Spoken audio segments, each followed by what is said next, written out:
Bom dia! Nós somos o Grupo 9 e iremos falar sobre o controle da temperatura corporal. Para que o funcionamento do organismo se mantenha estável, a temperatura deve se manter constante. Para que isso ocorra, o organismo possui uma série de mecanismos para controlar a temperatura. O controle da temperatura corporal humana é realizado principalmente pelo hipotálamo, que também é conhecido como termostato biológico. Temperaturas de 36 graus Celsius a 37 graus Celsius e meio são consideradas normais para adultos saudáveis.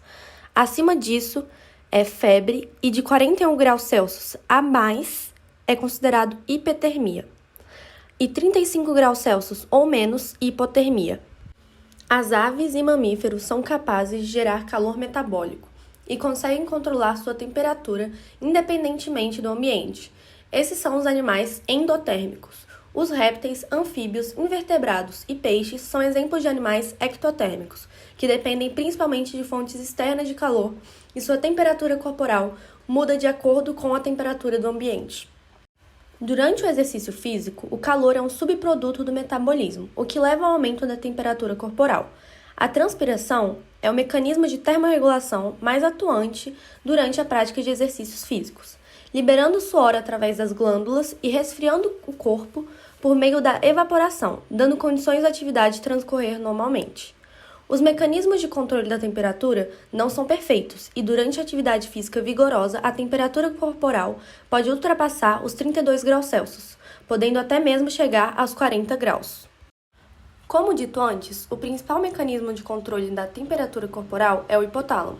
Ele é responsável por manter a homeostase do organismo e, para isso, controla funções do corpo como a temperatura e o gasto energético. O hipotálamo anterior é responsável pelas respostas reflexas em situações de calor, como, por exemplo, ao aumento da taxa de transpiração e a promoção de vasodilatação periférica.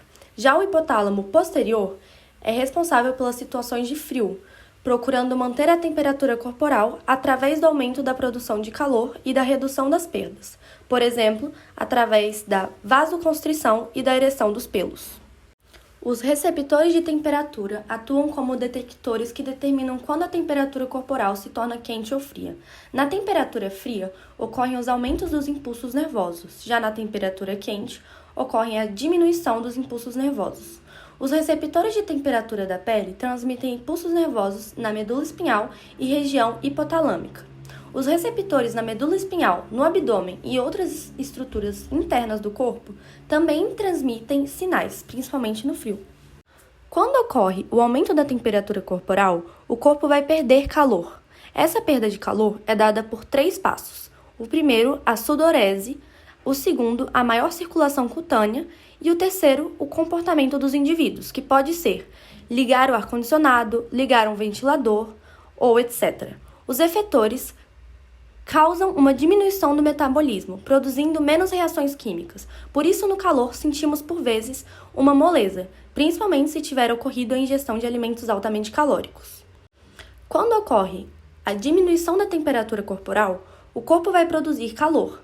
Isso acontece por 3 passos. O primeiro, o tremor. O segundo, a menor circulação cutânea. E o terceiro, o comportamento do indivíduo, podendo ser colocar um agasalho, ligar um aquecedor ou etc. Os efetores causam aumento do metabolismo e das reações químicas. Por isso, no frio, sentimos mais fome, pois o gasto energético para manter a temperatura é maior.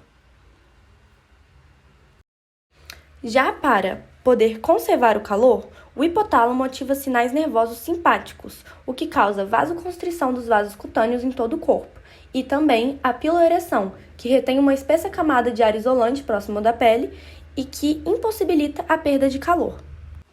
A febre é o aumento da temperatura corporal. Ela não é uma doença, é uma reação do organismo contra alguma anomalia. Também não é necessariamente um mal. Nas infecções, por exemplo, ajuda o sistema de defesa a livrar-se do agente agressor. O processo de febre aumenta a produção de agentes inflamatórios, chamados prostaglandinas. Esses agentes estimulam o hipotálamo, que aumenta a temperatura do corpo para fortalecer o sistema imunológico no combate à infecção.